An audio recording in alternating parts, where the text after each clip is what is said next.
Hello, good evening dear all of you students, welcome back your Radhesh Pathshala platform. I hope आप सभी की तैयारी बहुत ही बढ़िया और शानदार तरीके से चल रही होगी। तो हम लोग पढ़ रहे हैं यूजीसी नेट जेआरएफ दिसंबर 2025 के दृष्टिकोण से पेपर वन में हम लोग अभी आईसीटी और कम्युनिकेशन कंप्लीट कर चुके हैं और अभी अपनी जो करंट की क्लासेस है ये है सार हायर एजुकेशन की। तो हायर एजुकेशन में हम बहुत कुछ पढ़ चुके हैं, एंशियंट से लेकर हम लोग मिडाइवल, बुद्धिस्ट एजुकेशन और साथ ही अंग्रेजों से लेकर अंग्रेजों के आगमन के बाद से क्या क्या इंप्लीमेंट्स हायर एजुकेशन सिस्टम में इंडिया में हुए 1947 तक का हम समझ चुके हैं। अब 1900 से उसी समय के 1947 के मैंने आप लोगों के लिए एक चार्ट बनाया है जिसमें कुछ यूनिवर्सिटीज है। बहुत हॉट टॉपिक है, ये समझेंगे अभी। और जो पहली बार आदेश पाठशाला पर आए और यूजीसी नेट जेआरएफ दिसंबर 2025 की तैयारी अच्छे से करना चाहते हैं, यूट्यूब पर से ही पढ़ना चाहते हैं, तो आप सभी जाइए राधेश पाठशाला प्लेटफॉर्म पर।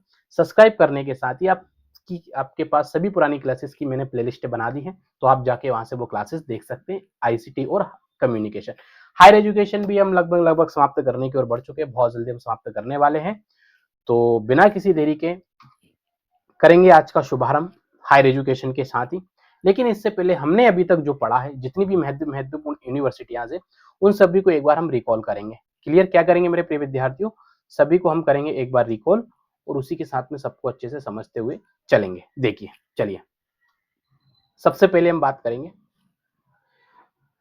हायर एजुकेशन में जितनी भी आपके पास यूनिवर्सिटियां है ना, सभी यूनिवर्सिटीज को आपको बहुत अच्छे से पढ़ना है। 99% चांसेस है कि एक प्रश्न तो बनेगा यहाँ से।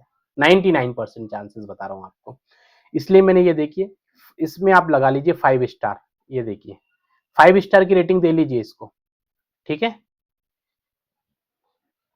5 स्टार की रेटिंग के साथ ये सबसे हॉट टॉपिक्स होता है। एक प्रश्न तो बनना ही बनना है। कैसे याद करेंगे?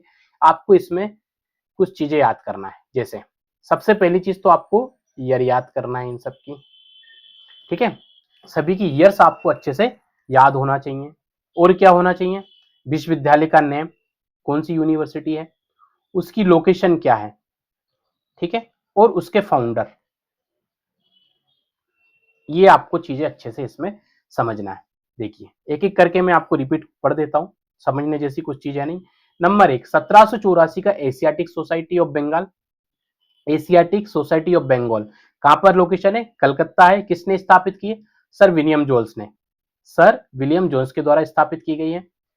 सेकंड आती है फिर इसके बाद 1800 ईस्वी में फोर्ट विलियम कॉलेज की स्थापना, वो कहां पर होती है? ये भी कलकत्ता में होती है। कौन करते हैं? लॉर्ड वेलेस्ली के द्वारा की जाती है। फिर आता है थर्ड नंबर पे हिंदू कॉलेज, इसकी स्थापना भी कहां होती है? कलकत्ता में। किसके द्वारा की जाती है? राजा राम मोहन राय। इसको अच्छे से याद कर लेना, बहुत ज्यादा पूछा जाता है fort William college and Hindu college को, ठीक है। इसकी यार अच्छे से याद करना। फिर आता है 1818 सेरामपुर कॉलेज, कहां पे? बंगाल में। विलियम केरी इनका एक नाम इसमें याद रख लेना बस, विलियम केरी। इसमें सेरामपुर कॉलेज में विलियम केरी का नाम बहुत फेमस है, कई बार पूछा गया है। फिर आता है राजा राम मोहन के द्वारा स्थापित किया जाता है कलकत्ता में ही एंग्लो हिंदू कॉलेज, ये भी पूछा जाता है। अभी वर्तमान गवर्नमेंट में ऐसे प्रश्न पूछे ही जाएंगे।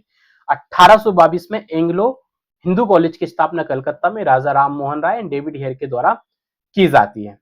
फिर वेदांत कॉलेज की स्थापना होती है 1825 में, कहां पर? ये भी कलकत्ता। देखिए शुरू की जितनी भी यूनिवर्सिटियां है ना, सभी की स्थापना कहां पर होती है? कलकत्ता में ही की जाती है। क्यों? कि कलकत्ता में सबसे पहले अंग्रेजों की हुकूमत आती है, उनका विकास करते हैं। सबसे पहला प्रशासन उनकी कह लीजिए कैपिटल उनकी वहीं थी, फोर्ट विलियम कॉलेज कहा जाता है जिसको, ठीक है। हम पढ़ चुके हैं एक फोर्ट विलियम कॉलेज को पहले। 1828 में एक और एक एकेडमिक एसोसिएशन बनाया जाता, ये भी कलकत्ता में इसकी स्थापना की जाती है हेनरी विवियन डेरोजियो के द्वारा, ठीक है। 1830 का समय आता है स्कॉटिश चर्च कॉलेज की स्थापना, ये पूछा गया आपके पास पहले भी, पीवाईक्यू समझ लीजिए आप इसको। जितने भी ये प्रश्न है ना, मैक्सिमम चीजें पूछी जा चुकी हैं, मैक्सिमम टू मैक्सिमम बता रहा हूँ, बहुत इंपॉर्टेंट है। डेली 5 मिनट निकाल के इनको रट्टा मारना है, कुछ नहीं करना है आप सबने। अलेक्जेंडर डफ ने इसकी स्थापना की थी, स्कॉटिश चर्च कॉलेज की स्थापना। कोई शॉर्ट ट्रिक मेरे पास नहीं है, मुझे शॉर्ट ट्रिक से ना मैंने कभी पढ़ाई की है और ना मुझसे होती है, ना मुझसे शॉर्ट ट्रिक बनती है, क्योंकि फैक्ट इतने, कहाँ तक शॉर्ट ट्रिक बनाऊंगा आपको, कौन कौन से गाने याद करवाऊंगा शॉर्ट ट्रिक बनवा के, और मुझे तो शॉर्ट ट्रिक जैसी कोई चीजें समझ में आती भी नहीं है, माफी चाहूंगा, मैं तो ऐसे ही पढ़ाऊंगा सर। 1835 में मेडिकल कॉलेज, ये पूछा गया, इंपॉर्टेंट है, इसको हम पढ़ भी चुके हैं। कहां पर होती है? कलकत्ता में होती है। क्लियर? नेक्स्ट फिर आता है आपके पास 1836 का समय। कला क्षेत्र या कला भवन कहां पर स्थापित, कला क्षेत्र या कला भवन का स्थापना होती है शांति निकेतन के द्वारा कराई जाती है। लोकेशन शांति निकेतन बंगाल में ही है।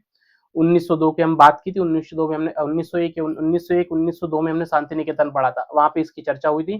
किसके द्वारा कराई जाती है, रविन्द्रनाथ ठाकुर जी के द्वारा कराई जाती है। क्लियर।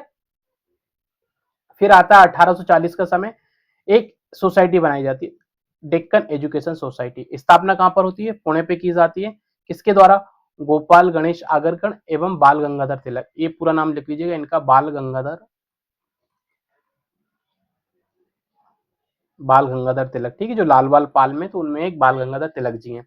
अभी गणेश उत्सव चल रहा है, इन्होंने जो गणेश उत्सव प्रारंभ करने का जो श्रेय है वो इन्हीं को जाता था, इन्हीं के द्वारा गणेश उत्सव प्रारंभ कराया गया था, ठीक है।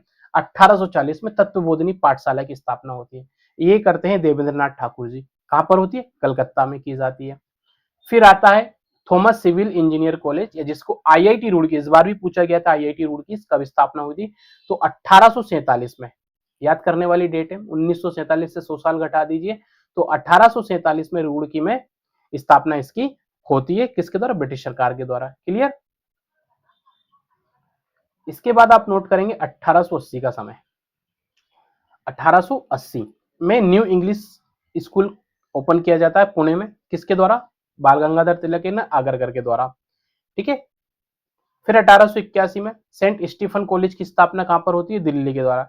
कैम्ब्रिज मिशन के द्वारा इसकी स्थापना कराई गई थी, ठीक है। 1882 हम समझ चुके हैं। पंजाब यूनिवर्सिटी की स्थापना 1882 में होती है लाहौर के अंदर, ठीक है। ये जो पाकिस्तान के पास जा चुका, उस समय ये पंजाब ही था पूरा एक ही, ठीक है। इसको पूर्वी पंजाब, पश्चिमी पंजाब, दो पंजाब कहे जाते थे। फिर 1885 में स्थापना होती है फर्ग्यूसन कॉलेज की। डॉक्टर रंजन गोपाल कृष्ण गोखले या डॉक्टर रंजन गोपाल कृष्ण गोखले और आगरकर के द्वारा फर्ग्यूसन कॉलेज की स्थापना। इसमें जो नाम पूछा जाएगा, या तो आगरकर पूछ लिए जाएंगे या गोपाल कृष्ण गोखले, मोस्टली गोपाल कृष्ण गोखले का नाम आने ज्यादा आ सकता है इसमें, तो ये अच्छे से आप इसमें याद कर लेना, ठीक है। आगे बढ़े। फिर आता है 1886 का समय, दयानंद एंग्लो हिंदू वैदिक कॉलेज, बहुत इंपॉर्टेंट है, अच्छे से याद करके जाना इसकी डेट यार, ठीक है। दयानंद एंग्लो वैदिक कॉलेज कहां पर, किसके द्वारा, लाला हंसराज आर्य समाज से संबंधित है, ठीक है। लाला हंसराज के द्वारा कराया जाता है। 1887 में निजाम कॉलेज की स्थापना हैदराबाद में होती है, निजाम के संरक्षण में की जाती है। पर 1887 में इलाहाबाद यूनिवर्सिटी की स्थापना भी होती है, सर विलियम मुइर के द्वारा ये कराई जाती है, आप लिख लेना, विलियम मुइर है ना, मैं नाम लिख देता हूँ, पूछा गया था ये, विलियम मुइर इनका नाम पूरा, ठीक है। ब्रिटिश सरकार प्रयागराज में इसकी स्थापना होती है। अंदर लिख चुके हैं हमें सारी यूनिवर्सिटी, टेंशन वाली कोई बात नहीं है। क्रिश्चियन मेडिकल कॉलेज कब इसकी स्थापना होती है, 1900 में। कहा, बेल्लोर में, डॉक्टर इडा स्कडर के द्वारा, ठीक है।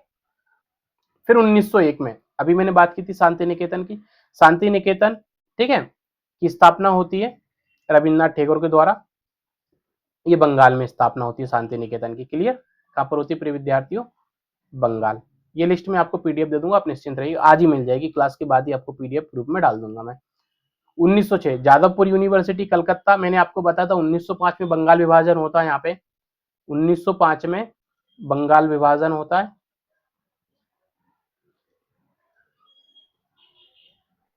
और बंगाल विभाजन के साथ ही क्रांतिकारी राष्ट्रवादी चेतना का उद्भव होता है, और उसी के परिणाम से क्रांतिकारियों के द्वारा एक संस्था भी, राष्ट्रीय परिषद भी स्थापना की गई थी 1905 में ही।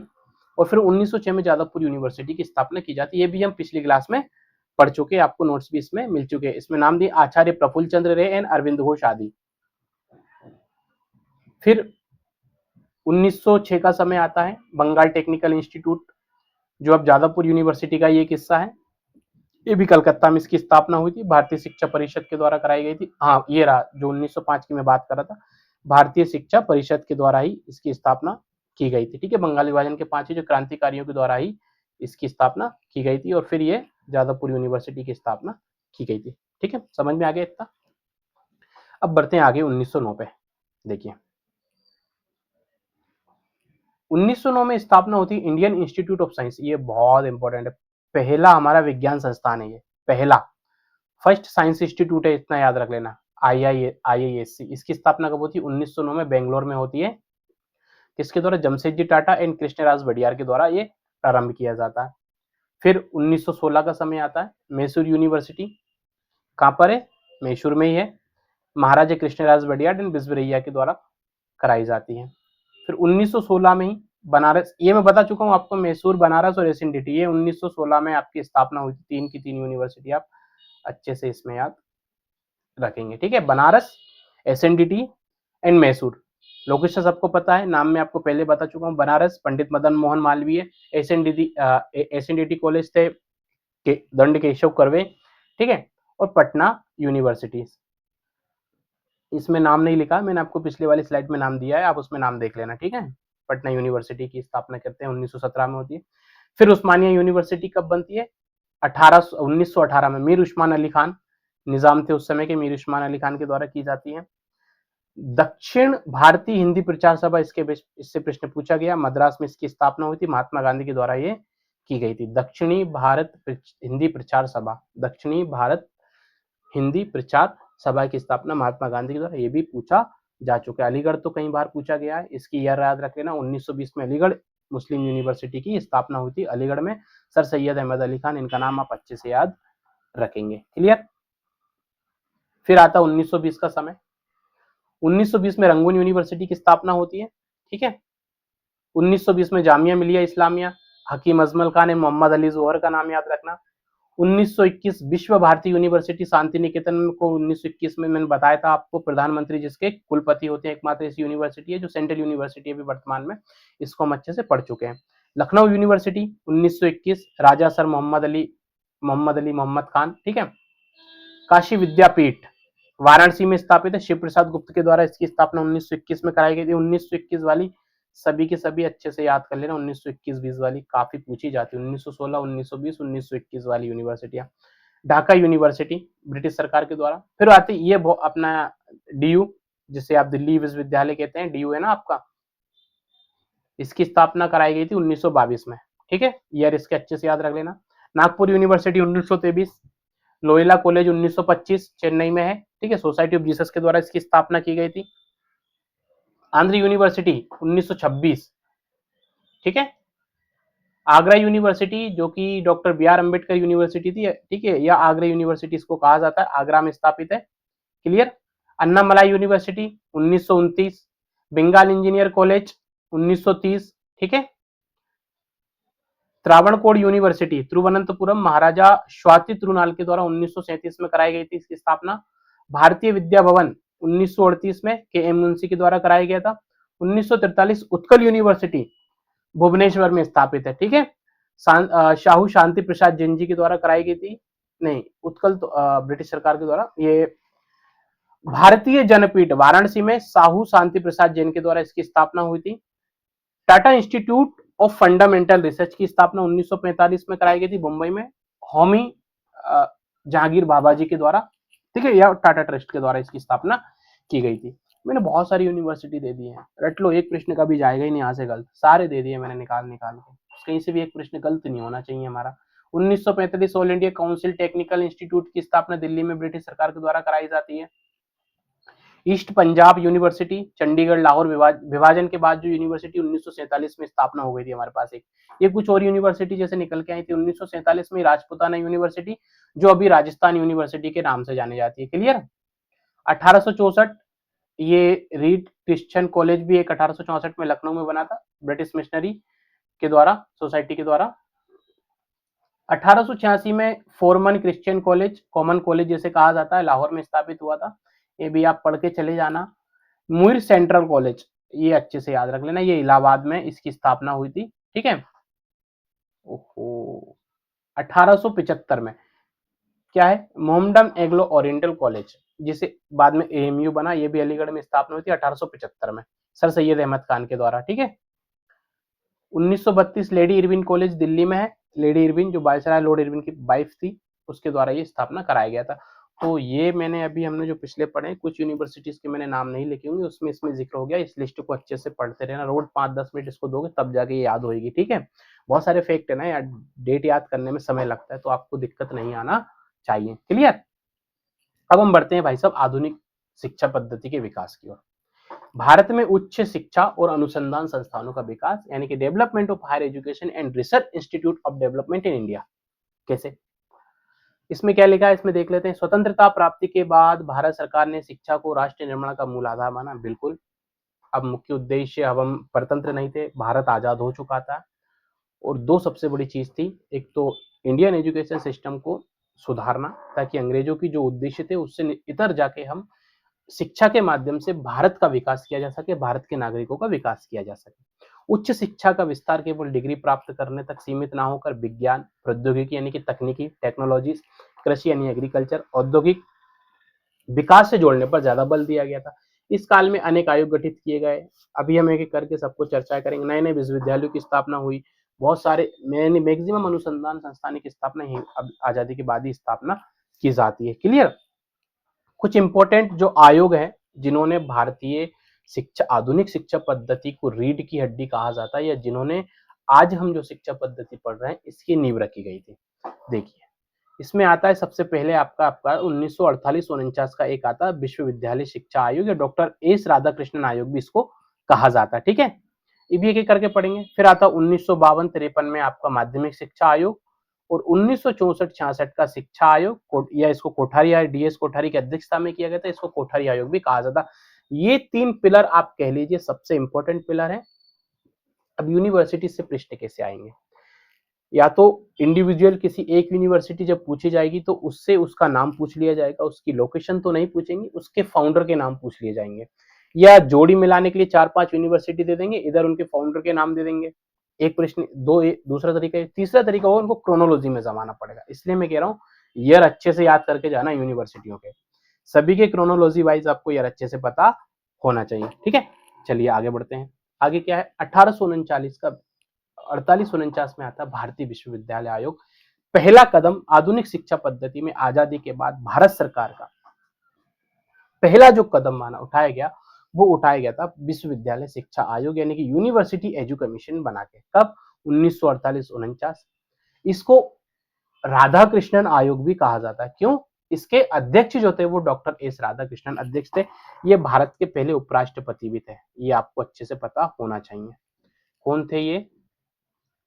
भारत के पहले उपराष्ट्रपति, लिख लीजिए।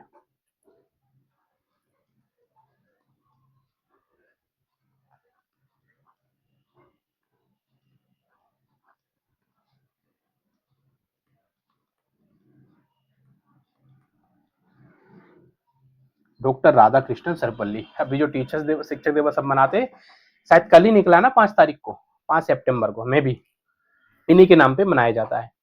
ठीक है, ये देखिए। अब इसकी एक एक करके सिफारिश, हम जितने भी आयोग पढ़ेंगे ना, आयोग की ईयर अच्छे से याद रखना है, उनके अध्यक्ष अच्छे से याद रखना है, साथ ही उनकी सिफारिश से आपको अच्छे से पता होनी चाहिए। 3 चीजें आपको सभी के सभी आयोगों में अच्छे से पढ़ना है। चलिए आते हैं वापस इस पे। स्वतंत्रता के तुरंत बाद भारत की शिक्षा व्यवस्था में सुधार हेतु सरकार ने एक आयोग गठित किया। इसका मुख्य उद्देश्य था विश्वविद्यालयों की दशा का अध्ययन करना और उच्च शिक्षा को राष्ट्रीय आवश्यकताओं के अनुरूप बनाना था। क्लियर? मुख्य उद्देश्य, अध्यक्ष कौन थे? डॉक्टर एस राधाकृष्णन थे। इसको हम राधाकृष्णन आयोग भी कहा जाता है।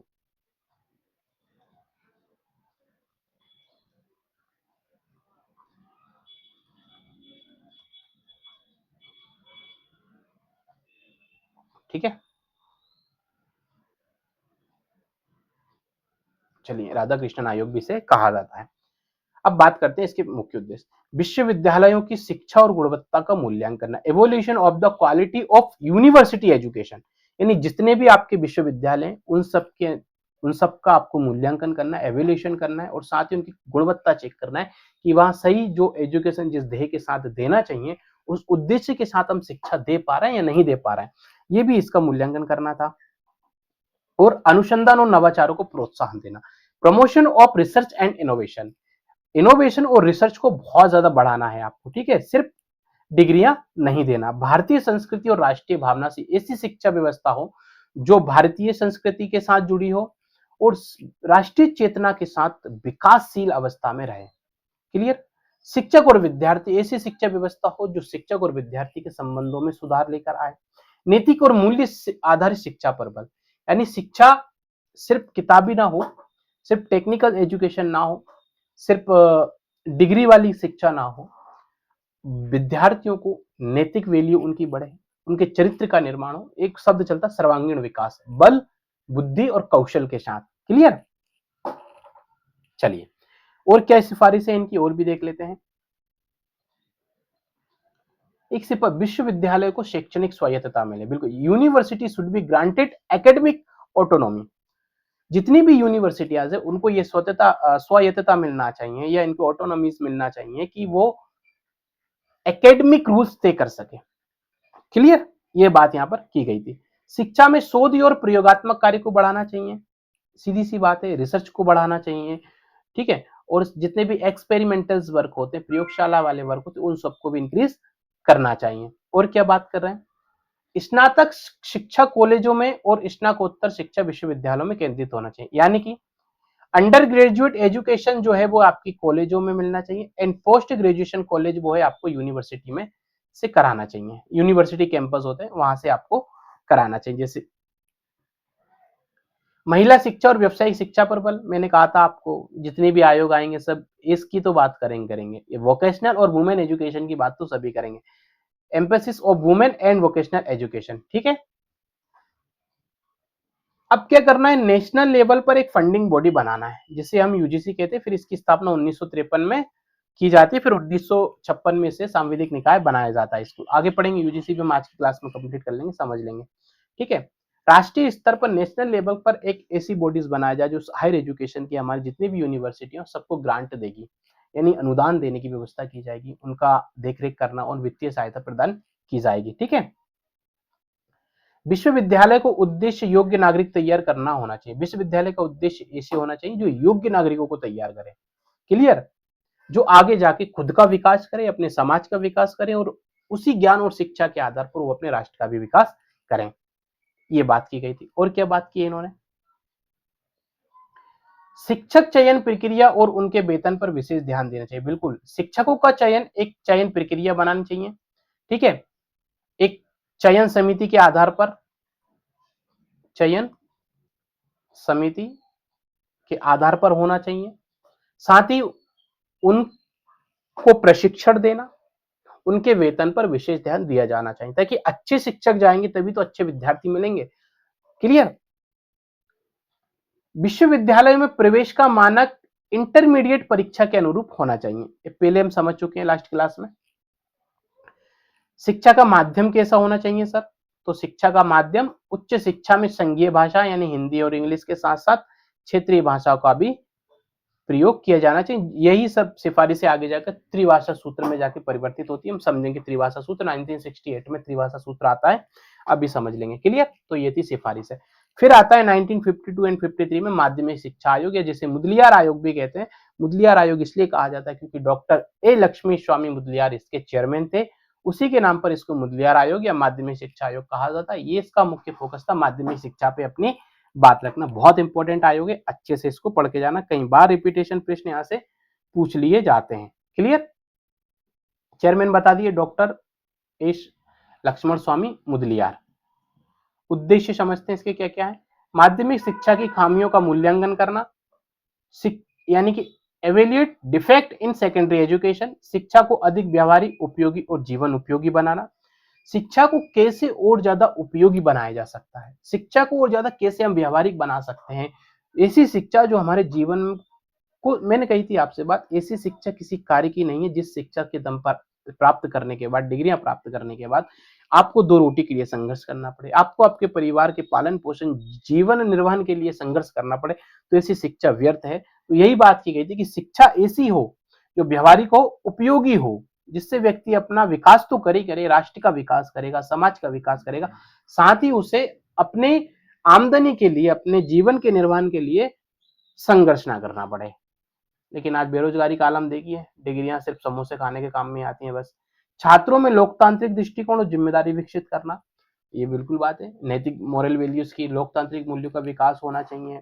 Democratic outlook and sense of responsibilities in students, ये सारी चीजें हम बात यहाँ पर कही जाती है। और क्या बात होती है साहब, देख लेते हैं आगे चल के। कुछ प्रमुख इनकी सिफारिश थे। माध्यमिक शिक्षा 11 से 17 वर्ष की आयु के बच्चों के लिए, यानी कि जो सेकेंडरी एजुकेशन होनी चाहिए, ये 11 से लेके 17 वर्ष के बच्चों की बात की गई, 11 से लेके 17 ईयर्स के बच्चों के लिए, ठीक है, विद्यार्थियों के लिए माध्यमिक शिक्षा देनी चाहिए। पाठ्यक्रम की बात को विविध और लचीला बना दें ताकि छात्रों को रुचि और योग्यता के अनुसार शिक्षा मिले, ठीक है, समझ में आ गया इतना आपको। वोकेशनल एजुकेशन की बात की जा रही है। जनरल एजुकेशन और विशेषीकृत यानी कि स्पेशलिस्ट एजुकेशन दोनों पर जोर, एक तो सामान्य शिक्षा भी देना चाहिए और विशेष शिक्षा, जैसे कि अभी वोकेशनल पाठ्यक्रम जोड़ दिए गए, एग्रीकल्चर की एजुकेशन, साथ में आपको जनरल एजुकेशन जो आपका फाउंडेशन बिल्ड करेगी, साथ ही एक विशेष शिक्षा भी आपको दिया जाए, जैसे कि हम लोग की अभी विशेष शिक्षा किस क्षेत्र में हो जाएगी, जब आप पीएचडी करोगे आपका जो विशेष होगा वो आप विशेष शिक्षा आपकी कहलाती है। पीएचडी जैसी शिक्षाएं, पोस्ट ग्रेजुएशन जैसी शिक्षाएं, ये सब विशेष एजुकेशन में आती हैं। क्लियर? और क्या है साहब, ये लिखा है अगला, सह पाठ्यक्रम गतिविधियां, को करिकुलम एक्टिविटीज, अर्थात जैसे कि एनसीसी, पढ़ाई के साथ साथ और भी एक्टिविटीज होना चाहिए। खेल, संगीत, कला पर बल। हम लोग जब स्कूल टाइम में थे तो बहुत सारी एक्टिविटीज होती थी, खेल होते थे, संगीत की कला होती थी, जिला स्तर पर, ब्लॉक लेवल पर बहुत सारी प्रतियोगिता कराई जाती। ये सब इसलिए किया जाता है कि व्यक्ति का, विद्यार्थी का सर्वांगीण विकास होना चाहिए। क्लियर? शिक्षण, प्रशिक्षण और सेवा शर्तों में सुधार, ठीक है। और क्या बात हो रही है, शिक्षा का उद्देश्य केवल परीक्षा पास करना नहीं बल्कि चरित्र के निर्माण और जिम्मेदारी नागरिक बनाना होना चाहिए। ये सारे सब आयोग यही बात करेंगे। गांवों के स्कूलों में क्राफ्ट एंड एग्रीकल्चर को अनिवार्य विषय बनाया जाए, ये वाली बात इन्होंने कही। 3 वर्ष की डिग्री कोर्स प्रारंभ करने की सिफारिश की। डिग्री कोर्स कितने वर्ष का होना चाहिए? 3 साल का होना चाहिए, ये भी सिफारिश यहाँ पे की गई थी। माध्यमिक शिक्षा 11वीं कक्षा तक सीमित हो, ठीक है। 12वीं कक्षा को विश्वविद्यालय के प्रथम डिग्री पाठ्यक्रम से जोड़ा जाए। व्यावसायिक और तकनीकी स्कूल तथा कॉलेज खोलने की भी बात की गई थी। ये इंपॉर्टेंट लाइन है, इसमें याद रखना, ये पूछा जाता है, ठीक है। चलिए अब आते हैं 1953 पे साहब। क्या है 1953, समझ लेते हैं, आइए। 1953 विश्वविद्यालय अनुदान आयोग की स्थापना। 1953 का समय आता है जब भारतीय विश्वविद्यालय आयोग बनता है, इसकी नींव रखी जाती है, या कह सकते हैं एक भारतीय विश्वविद्यालय अनुदान आयोग की नींव रखी गई थी, बना दिया गया था, ठीक है। उस समय भारत के शिक्षा मंत्री, इनका नाम अच्छे से आप याद रख लेना, मौलाना अबुल कलाम आजाद उस समय के एजुकेशन मिनिस्टर थे। क्लियर? कुछ उद्देश्य देखेंगे। विश्वविद्यालयों और शिक्षा संस्थानों को वित्तीय सहायता प्रदान करना, शुरू से समझते आ रहे हैं ग्रांट कमीशन का क्या कार्य होता है, अनुदान आयोगों का। विश्वविद्यालयों में शिक्षा की गुणवत्ता बनाए रखना और उन्हें सुधारना। अनुसंधान और नवाचार, इनोवेशन एंड रिसर्च की बात कही जाती है। शैक्षणिक मानक निर्धारित करना, उन्हें लागू करना, set and enforce academic standards, ठीक है। राष्ट्रीय स्तर पर उच्च शिक्षा की योजना और नीति बनाना, क्योंकि एक सेंटर बॉडी, आज यूजीसी ही सारे कार्य करती है, उसी प्रकार से ये सारी बातें पहले कही गई थी। अब देखिए फिर आता समय श्रीमान 1956 का समय आता है। कब आता है मेरे प्रिय विद्यार्थी? 1956 का समय, 1956। प्रश्न अधिकतर यहीं से पूछे जाते हैं, ठीक है। यहाँ पे हम इसको संवैधानिक निकाय के रूप में हम इसको बनाते हैं। यूजीसी की स्थापना 1956 में कही मानी जाती है, एक वैलिड डॉक्यूमेंट के तरीके रूप में, सांविधिक निकाय के रूप में बनाया जाता है। देखिए 1956 में यूजीसी को कानून के द्वारा स्थायी और संवैधानिक अधिकार दिया गया था, यानी एक एक्ट लाया गया था, यूजीसी अधिनियम 1956।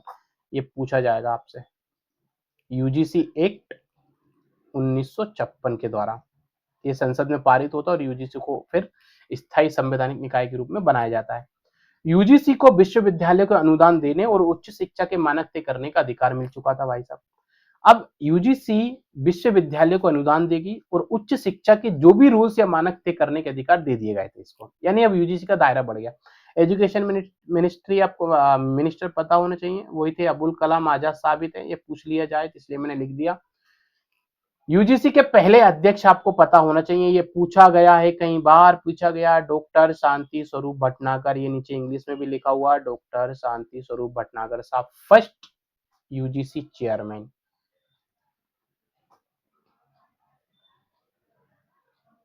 ठीक है, इनके नाम आप अच्छे से करके जाना। कुछ ऑब्जेक्टिव्स भी हैं, विश्वविद्यालयों में शिक्षा की गुणवत्ता बनाए रखना, सुधारना, वही सारी बात, रिसर्च, इनोवेशन, राष्ट्रीय स्तर पर नीतियां तैयार करना। 1953 में औपचारिक रूप से स्थापना की गई थी, लेकिन 1956 में इसे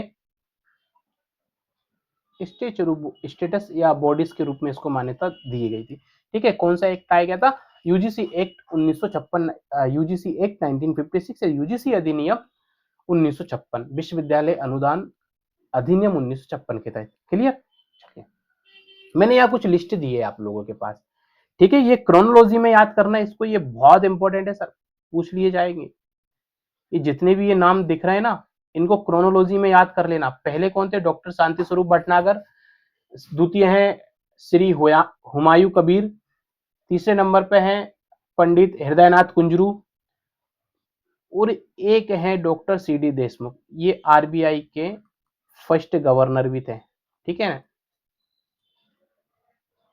आरबीआई, ये आपकी नोट में नोट कर लेना, नोटबुक यदि लिख रहा हूं तो। आरबीआई के पहले गवर्नर भी थे, ये आपको पूछा जा सकता है। इसे कौन सी आरबीआई के गवर्नर थे जो यूजीसी के चेयरमैन भी रहे हैं? कौन से चेयरमैन थे? और यूजीसी के चौथे जो चेयरमैन थे वो यूजीसी के थे C D Deshmukh, doctor B S Krishna, doctor D S Kothari. देखिए, डॉक्टर दौलत सिंह कोठारी, अभी कोठारी आयोग आएगा हमारे पास, अभी पढ़ेंगे हम। ठीक है, बहुत योगदान है इनका हायर एजुकेशन में। ठीक है, एक आते हैं फिर डॉक्टर जॉर्ज जोकेब आते हैं, प्रोफेसर सतीश चंद्र आते हैं, डॉक्टर माधुरी आरशा आती हैं, प्रोफेसर यशपाल, ये पूछा गया है आपसे कई बार। ठीक है, एक यशपाल कमेटी बनती है, ये उसके अध्यक्ष भी रहते हैं, अभी पढ़ेंगे हम आगे चल के। डॉक्टर मनमोहन सिंह, आपके जो प्रधानमंत्री थे, वो यूजीसी के भी चेयरमैन रहते हैं।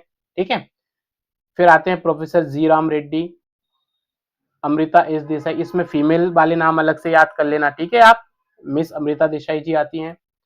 कौन पहली महिला थी? कितनी महिलाएं यूजीसी के अध्यक्ष रह चुकी है? सारी सारी आप देख लेना, मैंने लिस्ट दे दी है। डॉक्टर हरिप्रताप गौतम।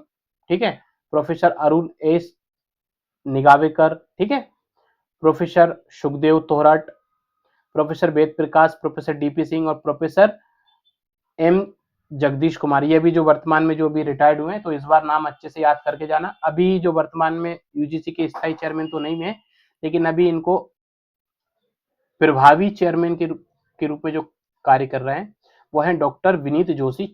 ठीक है, अभी वर्तमान में ये नाम ही रख लेना याद, अगर बन जाते हैं एग्जाम तक तो और अच्छे से हम देख लेंगे, एक बार और समझ लेंगे। फिर 1958 का समय आता है सर। 1958 में एक समिति बनती है, दुर्गाबाई देशमुख समिति।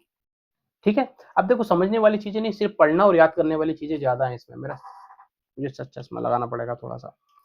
ठीक है, दुर्गाबाई देशमुख समिति आती, क्या प्रस्तावना थी? 1958 में कुछ वुमेन कमिटीज हैं जो वुमेन एजुकेशन पे काम करती, उनको अच्छे से पढ़ के जाना। आज के क्यों ना, वुमेन एजुकेशन से रिलेटेड बहुत सारे, महिला सशक्तिकरण से रिलेटेड बहुत सारे प्रश्न पूछे जाते, तो इनको आप अच्छे से अलग से ही निकाल लेंगे। ठीक है, देखिए मैं बता देता हूं आपको क्या उद्देश्य था इसका। दुर्गाबाई देशमुख समिति का महिला शिक्षा और महिला सशक्तिकरण के लिए एक समिति का गठन किया। इसका उद्देश्य था महिलाओं के लिए शिक्षा की स्थिति का अध्ययन करना और नीति संबंधी सुझाव देना। सिफारिशें क्या थी इनकी? महिलाओं की शिक्षा को प्राथमिकता दी जाए और महिला सशक्तिकरण हेतु शिक्षा को प्रभावी बनाया जाए, पहली सिफारिश इनकी ये थी। ठीक है, सेकंड, गांवों और शहरों में महिला शिक्षा के लिए विशेष स्कूल और कॉलेज खोले जाएं। शिक्षा के माध्यम से पाठ्यक्रम में लचीलापन और व्यवहारिकता हो ताकि बच्चों को सीखने की क्षमता बढ़ सके। महिला शिक्षकों की संख्या बढ़ाई जाए। ये देखिए, तभी तो सशक्तिकरण और समानता बढ़ेगी ना। जब तक वुमेन्स की संख्या में अगर इजाफा नहीं करेंगे, पुरुष यदि ज्यादा रहेंगे, तो फिर कहां से आप सशक्तिकरण की बात करेंगे? तो ये सारी बातें भी कही गई थी। और क्या, मौजूदा समाज में मौजूद सामाजिक और आर्थिक बाधाओं को दूर करने के लिए योजना बनाई जाए। दुर्गाबाई देशमुख समिति की अध्यक्षता में 1900, हाँ देखिए, एक प्रश्न आ जाएगा, दुर्गाबाई देशमुख समिति की अध्यक्षता में 1985, ये इस बार प्रश्न पूछा गया था राष्ट्रीय महिला परिषद, क्रोनोलॉजी में जमाने के लिए दे दिया गया था। कब स्थापना हुई थी इसकी? 1985 में राष्ट्रीय महिला परिषद की स्थापना करती है इसकी, किसकी अध्यक्षता में? दुर्गाबाई देशमुख जी की अध्यक्षता में। क्लियर? लड़कों और लड़कियों की शिक्षा में शैक्षिक समानता और सर्वप्रथम ध्यान केंद्रित किया जाना, यानी असमानताओं को दूर करना है, किसी प्रकार का भेदभाव लिंग का नहीं होना चाहिए। फिर 1961 में एक और समिति आती है, नाम अच्छे से याद रख लेना। कब आती है? 1961 में। अध्यक्ष कौन होते हैं? अध्यक्ष होते हैं इसके डॉक्टर संपूर्णानंद जी। क्लियर? 1961, क्या नाम है? भावनात्मक एकता समिति, भावनात्मक एकता कमेटी। अध्यक्ष जो थे वो इसके डॉक्टर संपूर्णानंद जी थे। क्या इसका उद्देश्य था, क्या इसकी सिफारिशें थी, देख लीजिए। राष्ट्रीय एकता और भावनात्मक समरसता को बढ़ावा देना, promote national unity and emotional harmony, विद्यालय और उच्च शिक्षा संस्थानों में छात्रों में नैतिक और भावनात्मक एकता को विकसित करना, शैक्षिक कार्यक्रमों में समानता, भाईचारे और सामाजिक समरसता पर जोर देना, भाषाई, सांस्कृतिक, क्षेत्रीय विविधता के बावजूद राष्ट्रीय एकता को मजबूत करना। अभी समझने वाली चीजें नहीं है, आप लोगों के लिए क्या समझाऊं। स्कूल यूनिफॉर्म की शुरुआत करने की सिफारिश की गई भावनात्मक एकता समिति के द्वारा। क्यों? क्योंकि अमीरों के बच्चे जब विद्यालयों में जाएंगे तो उनकी यूनिफॉर्म थोड़ी अच्छी होगी, कपड़ा अच्छा होगा, साफ सुथरी होगी। लेकिन एक जब मध्यम वर्गीय गरीब व्यक्ति कोई जाएगा तो उसकी यूनिफॉर्म उतनी अच्छी नहीं होगी। यूनिफॉर्म की अभी यूनिफॉर्म तो थी नहीं, क्योंकि वो अच्छे अच्छे कपड़े पहन के जाएंगे, ये थोड़े से। अब गरीब का विद्यार्थी जब उसी सरकारी स्कूल में पढ़ने जाएगा, स्कूल में जाएगा, तो उसके कपड़े मान सकते हैं ना बहुत ज्यादा अच्छी क्वालिटी के ब्रांडेड नहीं होंगे। तो इन्होंने कहा कि यूनिफॉर्म लेकर आओ।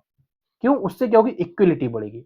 एकता की बात चल रही, भावनात्मक एकता, क्योंकि बच्चों में एकता का पाठ चले कि सब कोई अलग नहीं होता, अमीर गरीब जैसी कोई चीज नहीं होती। वहां सबसे बड़ी चीज यही होती, अमीर और गरीब वाले जो भेदभाव, यूनिफॉर्म मिटा दे, सब एक समान दिखेंगे, लाइन में खड़े एक समान दिखेंगे, सभी के साथ समानता का जो भाव पैदा होगा। इसलिए हम लोग को यूनिफॉर्म बचपन में पहन के स्कूल भेजा जाता था।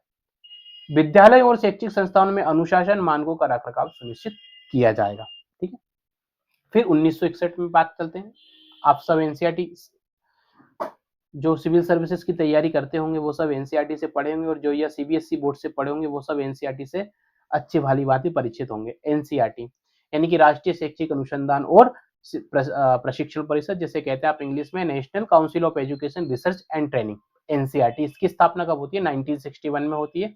क्या इसके उद्देश्य थे? भारत में शिक्षा का अनुसंधान और पाठ्यक्रम विकसित करना। मूल कार्य यही थे, अनुसंधान और पाठ्यक्रम विकास को सुनिश्चित किया जाए। विद्यालयों के लिए पाठ्य पुस्तकों, शिक्षण सामग्री और शिक्षण विधियों का विकास करना, शिक्षकों के प्रशिक्षण और पेशेवर विकास को भी बढ़ावा देना, शैक्षिक सुधारों और नई शिक्षा नीतियों की सलाह के लिए मार्गदर्शन प्रदान करना, राष्ट्रीय और राज्य स्तर पर शिक्षा की गुणवत्ता में भी सुधार करना। ये सारे के सारे कार्य हमारी ये सब एनसीईआरटी के द्वारा किए जाते हैं। फिर आता है 1962 पे हम पहुंच चुके हैं। 1947 से अभी हम 1962 पर आ चुके हैं। एक समिति और आती है महिला एजुकेशन के लिए, हंसा मेहता समिति। अध्यक्ष हंसा मेहता जी, उन्हीं के नाम पर यह समिति बनाई जाती है। ये भी महिला एजुकेशन की बात करती है। इस समिति की स्थापना राष्ट्रीय महिला परिषद के द्वारा की जाती है। किसके द्वारा? राष्ट्रीय महिला परिषद के द्वारा की जाती है। ये अच्छे से याद रखना है, ये वाली लाइन आप इसमें। महिला शिक्षा और महिला सशक्तिकरण के नीति और कार्यक्रम को मूल्यांकन तय करना, लड़कियों और महिलाओं के लिए शिक्षा के समान अवसर सुनिश्चित करना, विद्यालयों और विश्वविद्यालयों में महिलाओं की भागीदारी को बढ़ावा देना, महिला शिक्षकों की संख्या, ये फिर से वही बात की जाती है दुर्गाबाई समिति के अलावा, फिर से यहाँ पे वही बात होती है। सामाजिक और आर्थिक बाधा, वही पॉइंट आ जाएगा। महिला शिक्षा के महत्व को राष्ट्रीय नीति के साथ समेकित करना, ठीक है, सिर्फ सीमित नहीं होना चाहिए। फिर और आदि है, देख लेते हैं इधर क्या है। पाठ्य पुस्तक समितियों में महिलाओं को पर्याप्त स्तर, यानी कि जो भी पाठ्य पुस्तक जैसी एनसीईआरटी जैसी संस्था, उनमें महिलाओं की भूमिका होना चाहिए। लड़कियों को छात्रवृत्ति, ये अच्छे से याद कर लेना, इसमें देख लेना। लड़कियों की यात्रा भत्ता और वजीफा जैसी, यानी पढ़ाई के दौरान आर्थिक सहायता या फीस जैसी सुविधा उनको मिलना चाहिए। ठीक है। फिर आती है 1963 में एक समिति और आती है, भक्त वत्सल समिति। ये किसके द्वारा की गई थी? ये भी डॉक्टर भक्त वत्सल के द्वारा बनाई गई थी। महिला शिक्षा को बढ़ावा देना और ग्रामीण और शहरी स्कूल और पाठ्य सामग्री उपलब्ध कराई जाए। राज्य सरकार महिला शिक्षा के प्रति जन जागरूकता को बढ़ाए। पूर्व प्राथमिक शिक्षा व्यवस्था की जाए। प्राथमिक स्कूलों में महिला शिक्षकों की संख्या बढ़ाई जाए। ठीक है। अब सबसे इंपॉर्टेंट चरण की ओर बढ़ चुके हैं। 1964, 1964, 8-10 स्टार लगा लेना इसमें। ठीक है। इससे देखिए अलग अलग नाम, एक तो पूछा जाएगा, कभी आ जाएगा कोठारी आयोग, कभी पूछ लिया जाएगा कोठारी आयोग यानी कोठारी कमीशन, या राष्ट्रीय शिक्षा आयोग भी इसे कहा जाता है, कोठारी समिति के नाम से। नेशनल एजुकेशन कमीशन के नाम से आपसे पूछ लिया, कमीशन के नाम से पूछना जाएगा। अध्यक्ष कौन थे? Doctor DS Kothari. अभी हम चौथे जो चेयरमैन थे यूजीसी के, डॉक्टर डीएस कोठारी। ये कोठारी आयोग वही लेकर आए थे, बहुत इंपॉर्टेंट आयोग है आपका ये। ठीक है। तीसरा सबसे मैंने जो पिलर बताए थे ना सबसे इंपॉर्टेंट, उनमें से एक आपका ये आता है कोठारी आयोग। 1964 से 1966 तक ये रहा था। इसने अपनी रिपोर्ट प्रस्तुत की थी। सारी चीजें समझेंगे। कब बना था? 1964 बना था। बस इतना आप इसमें याद सबसे इंपॉर्टेंट रखेंगे। अवधि पूछ लिया जाए तो 1964 से 1966 तक था। इसकी जो रिपोर्ट इन्होंने सौंपी थी, इन्होंने उसका टाइटल भी रखा था। उस टाइटल इसको आप अच्छे से याद करेंगे। क्या टाइटल था? टाइटल था शिक्षा और राष्ट्रीय विकास। ठीक है। शिक्षा और राष्ट्रीय विकास, ये इसका टाइटल था।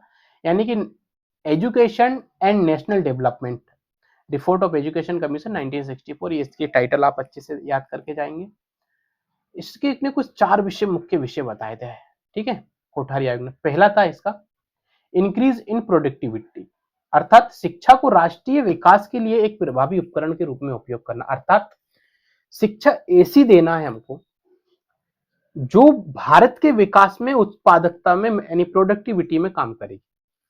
कृषि के क्षेत्र में, तकनीकी के क्षेत्र में, अन्य सभी क्षेत्रों में हमको प्रोडक्टिविटी हो, जिससे हम हमारे राष्ट्र का विकास, समाज का विकास और विद्यार्थी के व्यक्तित्व का विकास आसानी से किया जा सके। दूसरी बात की जा रही है सामाजिक और राष्ट्रीय एकता को बढ़ावा देना, जाति, धर्म, भाषा के बीच असमानता जितनी भी, सबको समाप्त करना है, चाहे वो लिंग की असमानता हो, धर्म हो, जाति हो, ऊंच नीच हो, सभी प्रकार की असमानताओं को समाप्त करना है, ऐसी शिक्षा हमको देना है। शिक्षा का मॉडर्नाइजेशन होना चाहिए, एजुकेशन एंड मॉडर्नाइजेशन, यानी कि शिक्षा सिर्फ साहित्य तक सीमित ना रहे, शिक्षा कैसी हो, तकनीक पर आधारित हो, विज्ञान पर आधारित हो, तर्क पर आधारित हो, इसी शिक्षा को हमको बढ़ाना है। अब इसके क्या क्या बेनिफिट्स होंगे आप सभी जानते हैं इन सब शिक्षाओं के, इसलिए मैंने शॉर्ट में लिख दी है सारी सारी चीजें। फिर क्या बात की गई, सामाजिक, नैतिक और आध्यात्मिक मूल्यों का विकास। अब ये मोरलिटी, जो भावनात्मक समिति ने जो बात की, वही बात यहाँ पर हो रही है कि developing social, moral and spiritual values, छात्रों में सामाजिक जिम्मेदारी, नैतिकता और आध्यात्मिकता बढ़ाना है, ताकि वो एक अच्छे इंसान बने, कुल मिलाकर उनके चरित्र का विकास अच्छे से करना है। अब इसकी कुछ संरचना देख लेते कैसे इन्होंने दिए थे। रिपोर्ट के 4 खंड थे। पहले में था सामान्य विषय यानी जनरल विषय थे, शिक्षा की मौलिक समस्या और उस उद्देश्य से जुड़े हुए चीजें मेंशन की गई थी उसमें।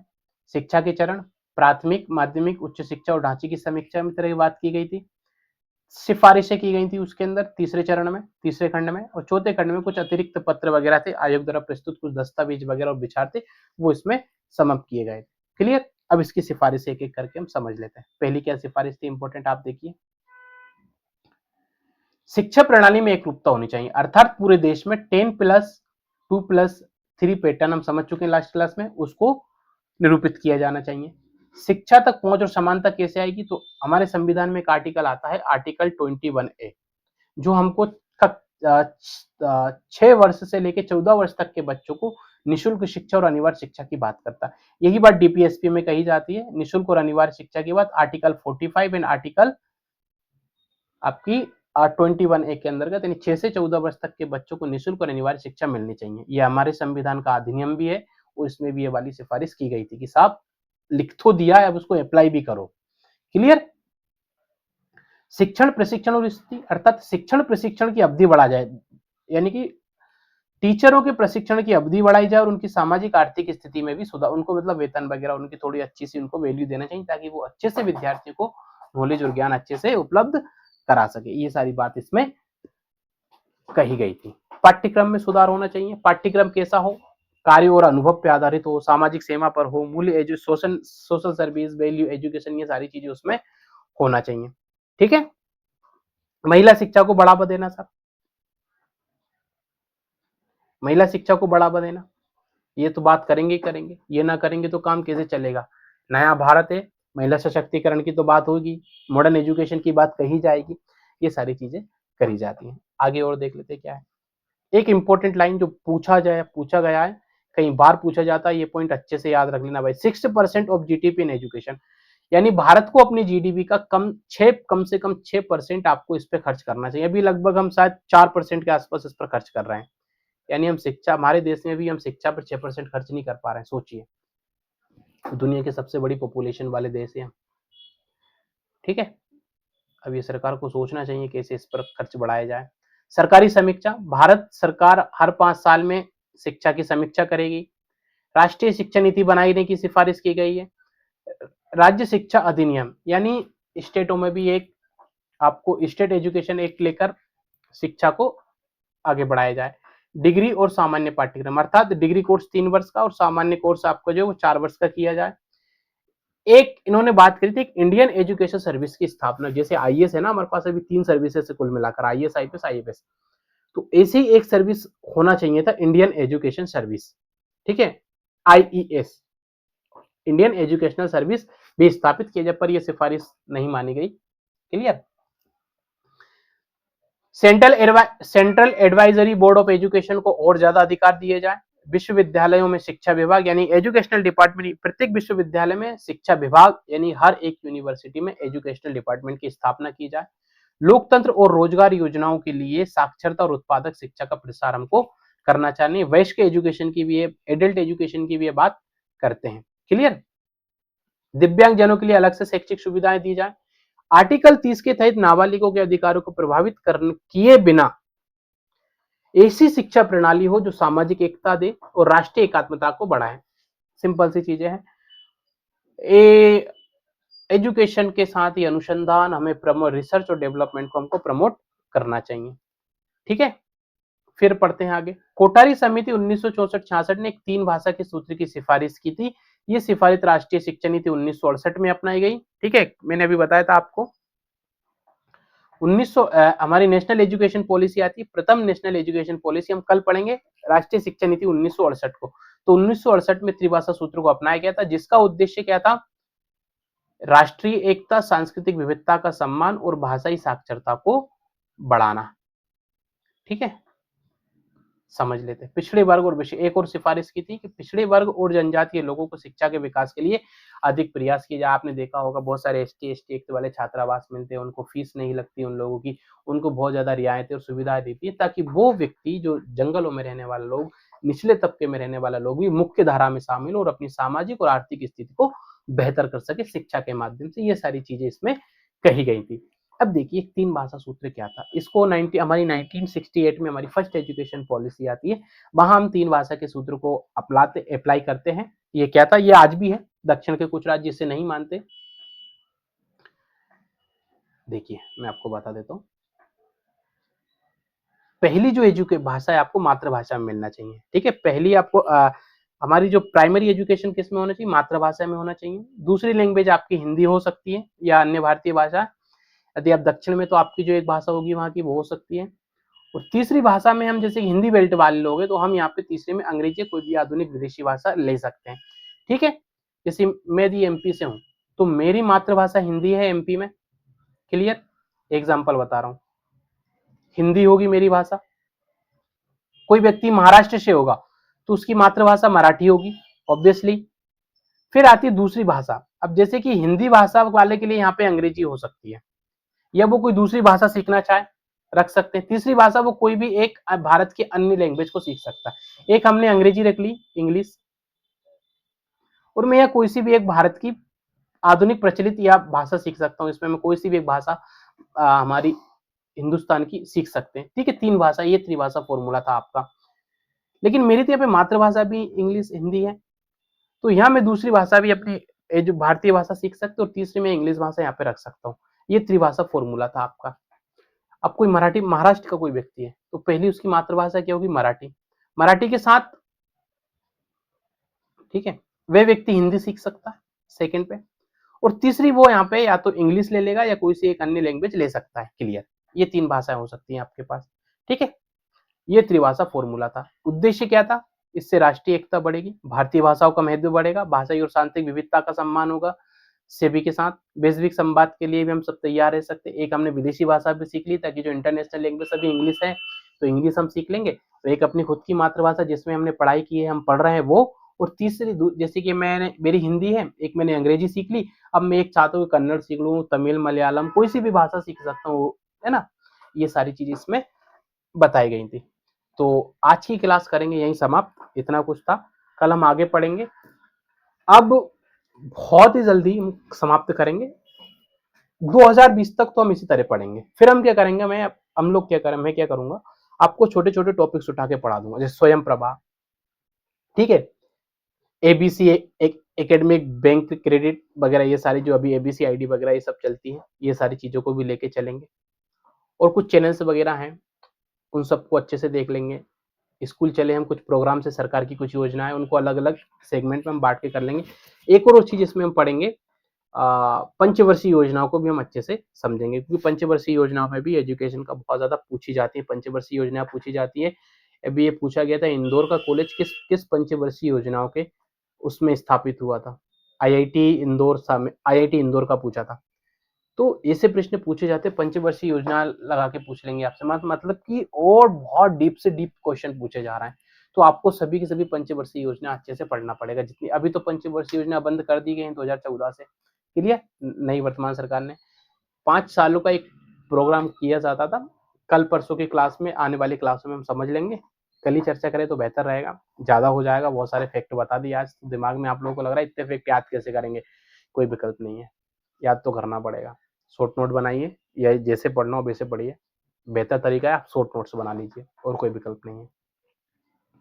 शॉर्ट नोट्स ही बना के याद होंगी, ये चीज़ें वैसे याद नहीं होने वाली।